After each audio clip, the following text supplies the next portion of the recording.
நாம் ஒவ்வொரு நாளும் கொஞ்ச நேரமாவது திக்ர் செய்யும். ஏதோ ஒரு திக்ர் அல்லாஹ் காலையில மாலையில திக்ர் செய்ய சொல்லி சொல்றான்.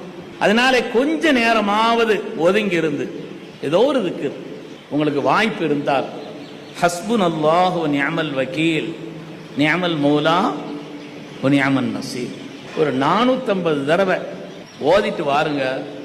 அல்லாஹ் 3 வாக்கியத்தை சொல்றான். இந்த திக்ர் ஓதுனா குர்ஆன்ல 3 வாக்கியம் அல்லாஹ் சொல்றான். 3 வாக்கியம் ஃபன்கலபு பிநிஅமத்தின் மினல்லாஹ் வ ஃபضலில் லம் யம்ஸஸ்ஹும் ஸூ வத்தபஉ ரிضவானல்லாஹ். நிஅமத்துகள் நம்மை தேடி வரும். இந்த திக்ரை ஓதினால் நிஅமத்துகள் நம்மை தேடி வரும் அல்லாஹ் சொல்கிறான்.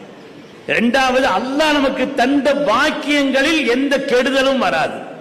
அல்லாஹ் நமக்கு தந்த பாக்கியம் ஃபضல், ஏதோ ஒரு அருள், உலகியல் ரீதியான ஏதோ, அதுல எந்த கெடுதலும் வராது. இரண்டாவது அல்லாஹ் சொல்றான்.